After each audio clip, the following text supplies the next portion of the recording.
Thank you, co-chairpersons. Next in line, we have the first plenary lecture. I cordially invite the co-chairs for the session, Professor Channaya Hathuguda, Professor in Parasitology, Faculty of Medicine, University of Rural, and Dr. Arosha Vikrama, Consultant Physician, Teaching Hospital, Karapidia, to the head table.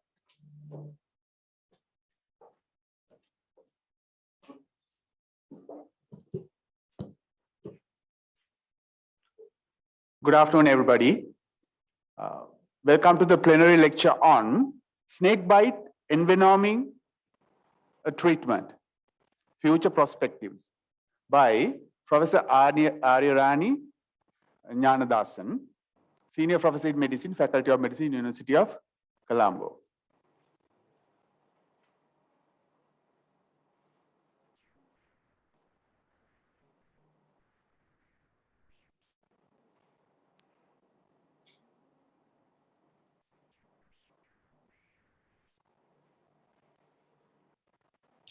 Good afternoon.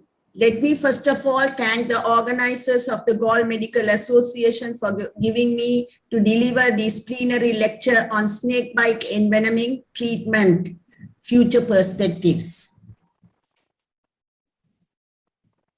Snakebite is a neglected public health problem causing enormous suffering and disability. WHO has estimated about 80 to 140,000 of people die each year from snakebite, and 400,000 of people are really left with permanent disability as a result of snakebite envenoming. WHO has also re-recognized and included snakebite envenoming to its list of category A neglected tropical diseases in 2017.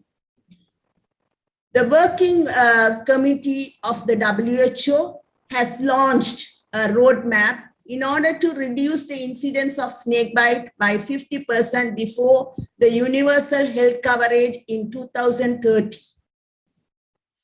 The WHO also has recommended snakebite to be a notifiable disease of every country.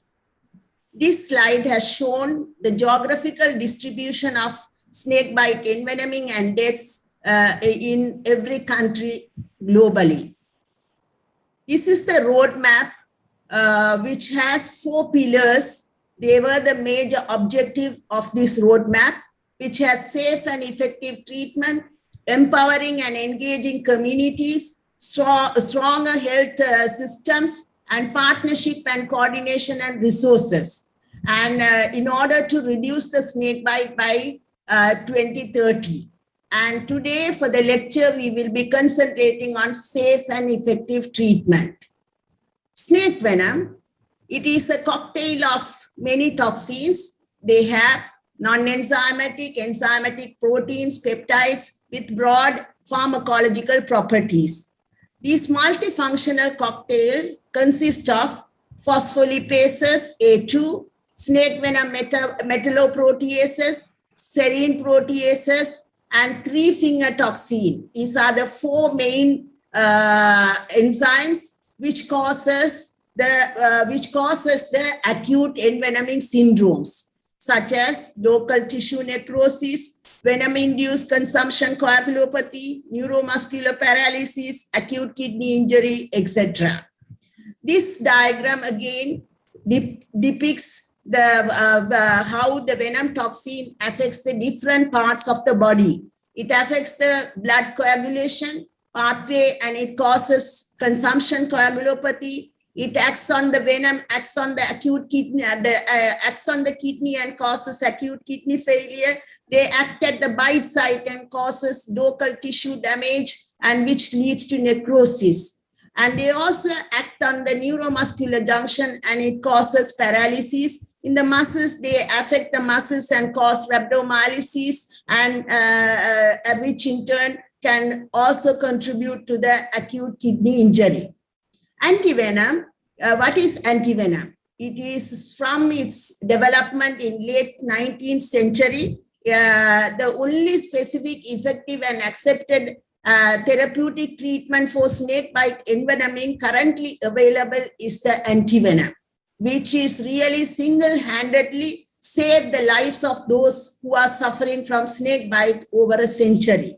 It is also considered the gold standard treatment for snake bite envenoming globally.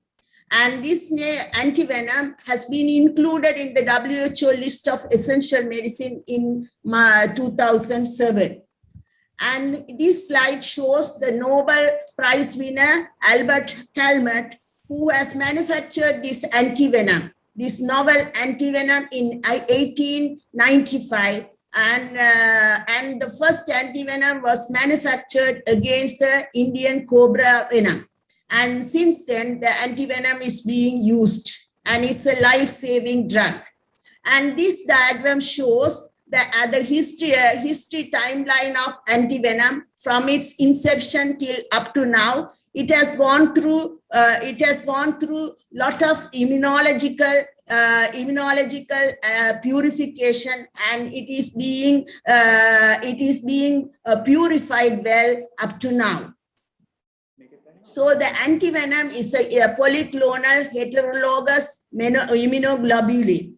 And it can be, there are two types of antivenom. You can manufacture the antivenom of different snake species, get the venom and inject and get antivenom, that is polyspecific antivenom or polyvalent antivenom. Or you can make the antivenom by getting the venom from one particular species of snake and inject it to the large animals and get the antivenom. Then it is called monospecific antivenom.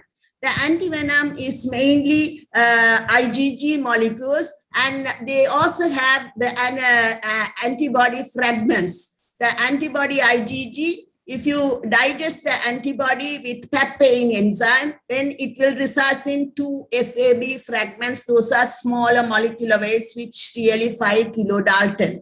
And if you digest that with pepsin enzyme, then it will result in FAB primed component, and that is a little bigger than the FAB fragment. What is the Sri Lankan scenario with regard to snake antivenom? Sri Lanka does not manufacture our own antivenom, and we import from India. And the Indian polyvalent snake antivenom, from the beginning, at the inception, we used to get down from Haffkine Institute or Serum Institute of India. But for the last 3-4 decades, we are getting down from Bharat Serum or Bin's Bioproduct, because the Haffkine Institute is no more exporting the antivenom to the foreign countries. And this particular antivenom is a polyspecific or polyvalent antivenom. It is manufactured against Indian rhesus viper, common krait, cobra, and saw-scale viper venom. And it is a lyophilized polyspecific FAB primed fragment. And as you know, in Sri Lanka, not only these 4 snakes, we also have hump-nosed viper, which is a common problem which causes morbidity and mortality, and it causes chronic kidney disease as well. So these that venom and the Sri Lankan krait venom and sea snakes venoms are not included in this polyvalent antivenom. This antivenom has been really a group of researchers from the University of Oxford and University of Colombo have done a research in Anuradhapura General Hospital way back in 1985, and they found this antivenom what we are using, the Indian antivenom, is not really effective against rhesus viper bite in Sri Lanka. So in order to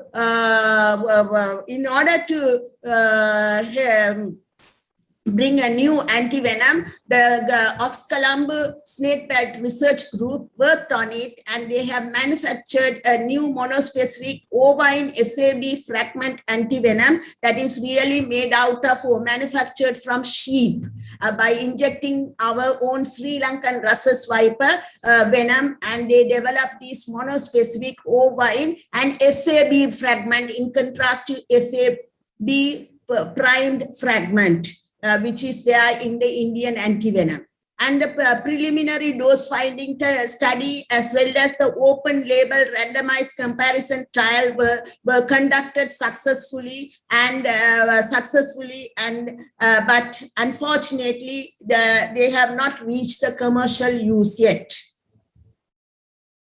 3 decades later, a new antivenom was manufactured by a group of researchers mainly from the Peradeniya University and University of Costa Rica. Together, in collaboration, they have produced a new antivenom, indigenous antivenom, by sending the snake venoms from rhesus viper, saw scale viper, hump nose viper, and naja or cobra venom was sent across to Costa Rica.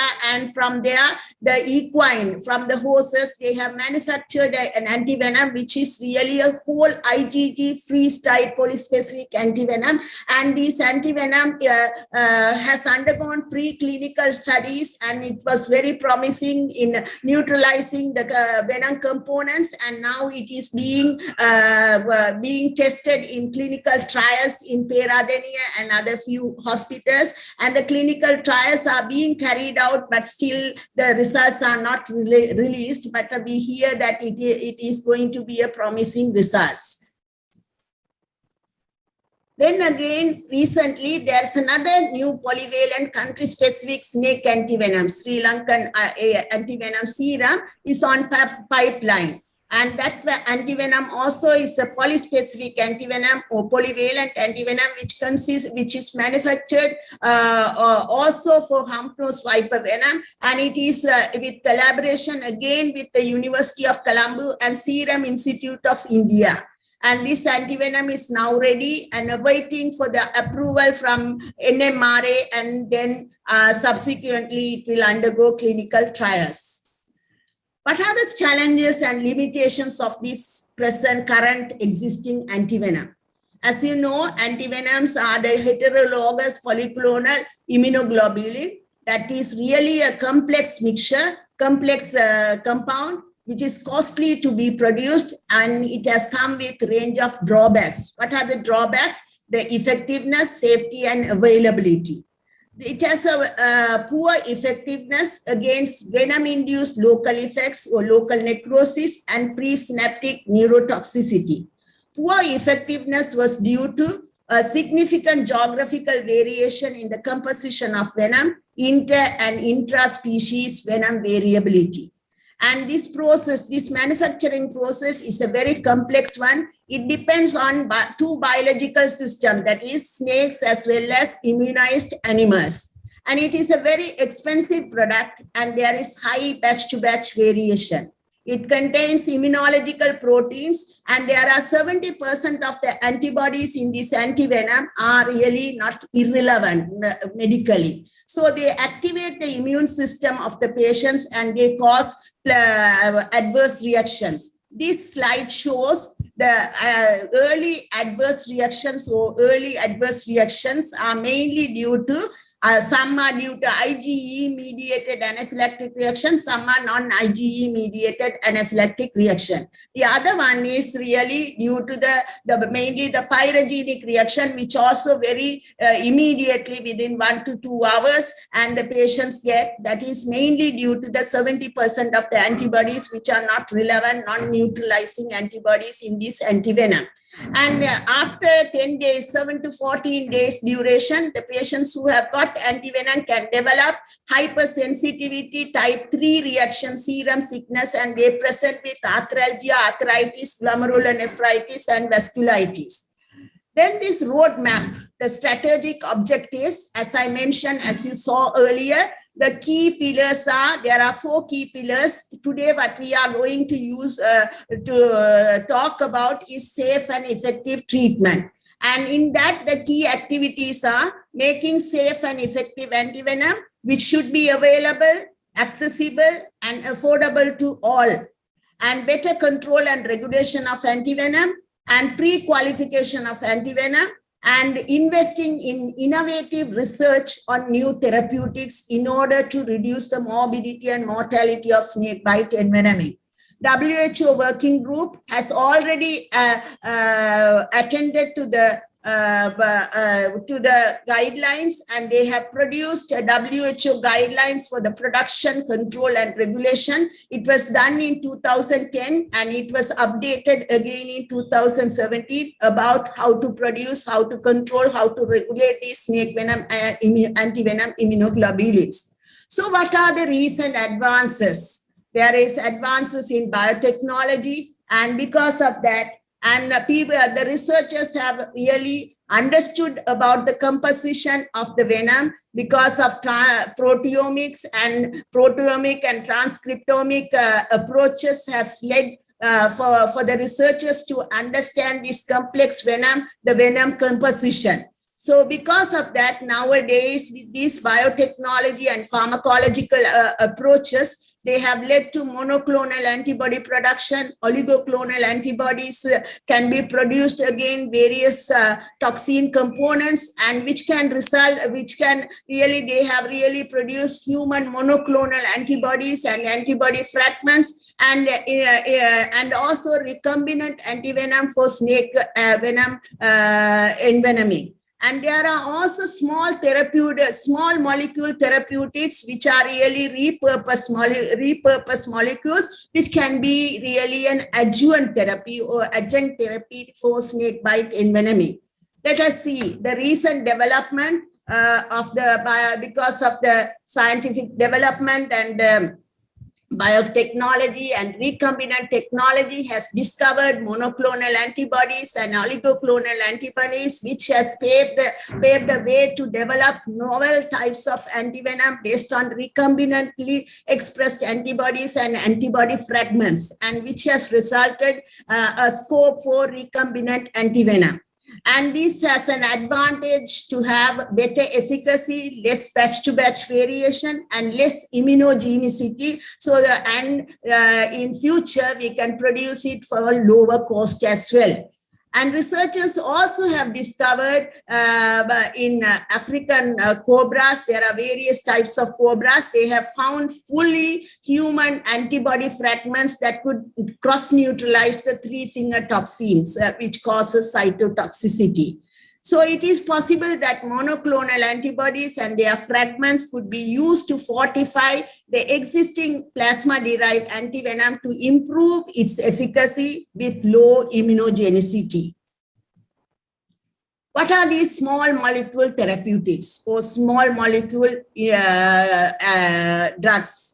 These small molecule therapeutics or small molecule inhibitors are really, they are the inhibitors of venom enzyme toxins. And as you know, these are the, we just earlier discussed about these important venom toxin, metalloproteinases, phospholipase A2, serine proteases. This is really, these small molecule therapeutics are these enzyme inhibitors. So these particular small molecular therapeutics are really based on toxin-centric approach.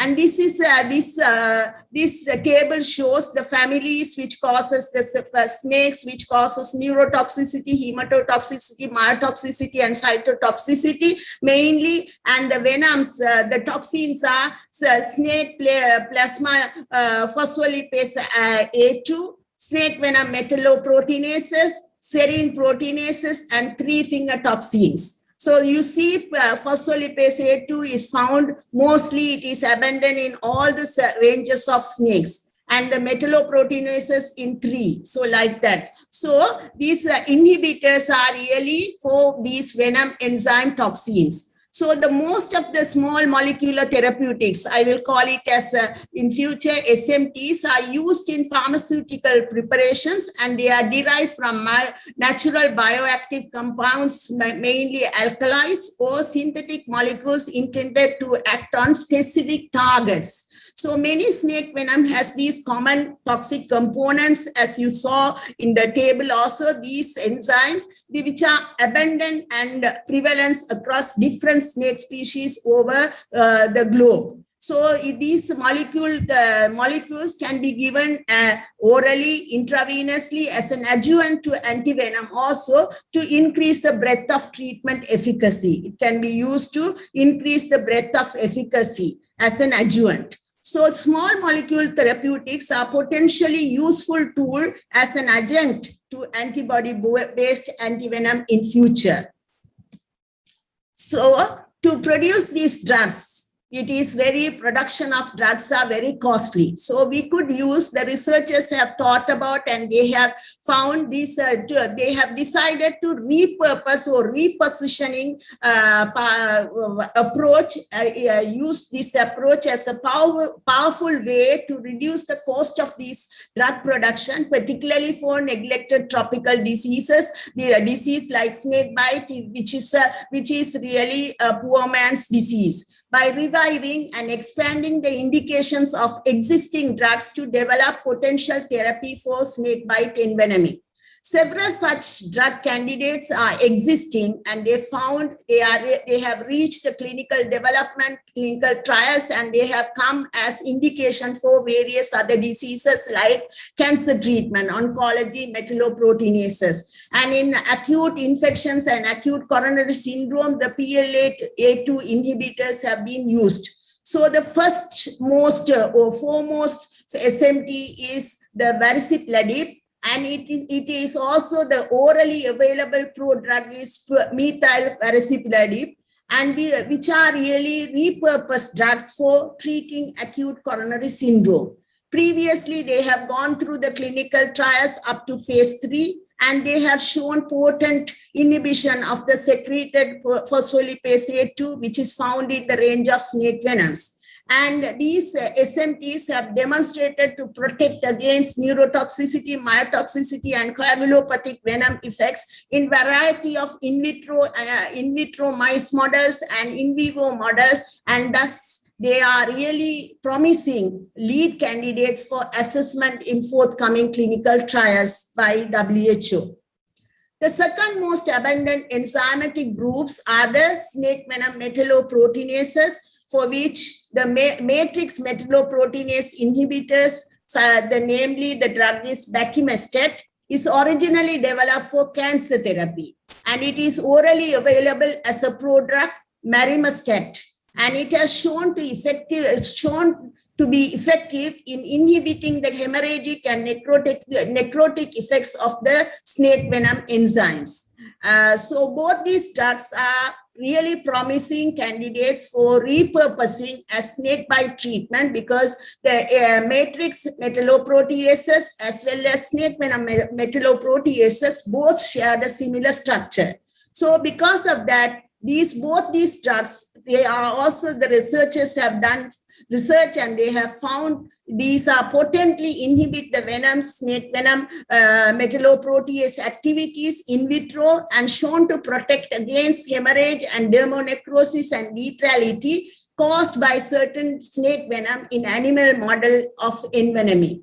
So, however, whatever the research has shown, the clinical trials are urgently needed to evaluate the safety, efficacy, optimum mode of administration, and duration of therapy for these two drugs, that is Marimestet and Varicipladib, among snakebite envenoming patients. There are another two more drugs which are being used for heavy metal poisoning. As you know dimercaprol and 2,3-dimercapto 1-propane sulfate, that is abbreviated as DMPS, have also shown to inhibit the activity of venom metalloproteases through chelation of zinc, which these enzymatic toxins rely upon. And both these drugs were also found to protect mice from the lethal effects of certain saw-scale viper venoms in a delayed drug treatment model designed to better mimic a snakebite scenario and protected against venom-induced local hemorrhage. So these DMPs or DMPS also can be used, can provide really some protection against systemic envenoming when it administers to mice orally after venom challenge. So these are really, the results are really promising, but clinical trials have to be done to establish the safety and effectivity of this small molecule therapeutics based therapies. So if the trials shows efficacy and safety, these SMT, small molecule inhibitors or therapeutics, could be used as an oral adjunct snakebite treatment in out-of-hospital setting as soon as the bite occurs. And it can be for, then the patient can, after the patient come to the hospital, it can be followed by a later treatment in the hospital, even in a different treatment modality. Maybe you can give it intravenously also. These drugs are available if required. So these drugs can be used pre-hospital, out-of-hospital setting, as well as hospital setting as well. So this diagram really depicts these drugs are really repurposed drugs. They have been already discovered and they have preclinical studies have really showing the marimestat, batimestat, and valsipladib. And both together also they are effective in preclinical studies in vitro, and now we have to do the clinical trials, and if they show safety and efficacy, then the regulatory approvals can be in future, it is really can be obtained, and in future they can be used as an adjuvant drug in the case of snakebite envenoming. So in conclusion, conventional antivenom-based polyclonal antibodies derived from animals still remain the mainstay of the therapy, along with supportive medical and surgical care in spite of their drawbacks, and they have saved countless lives of snakebite envenoming. Nevertheless, major scientific and technological advances are facilitating the development of a new generation of antivenom comprising human monoclonal, oligoclonal antibodies with antibody fragments with broader and more potent neutralization capacity, as well as less immunogenicity when you compare with the conventional antivenom. And repurposed pharmaceuticals based on small molecule inhibitors used alone or in combination against enzymatic toxins such as snake venom metalloproteases, phospholipase A2 have shown promising results in animal studies. These are orally also available, orally bioavailable molecules could serve as they are available, and they could be used as early intervention in the out-of-hospital setting if confirmed to be safe and effective in clinical studies. So anyway, finally, although the conventional polyclonal antivenom is the one which is continue to save the life of countless snakebite victims every year globally, it is apparent that improved treatment modalities are highly needed, urgently needed to more effectively tackle this neglected tropical disease. Let's hope that these therapeutics will contribute dramatically to reduce the burden of death and disability on the world's neglected snakebite victims. Thank you very much for your patience hearing. I am thankful to Professor Arinari Gnanadasan for an excellent lecture, and to the audience for your patience. Thank you very much.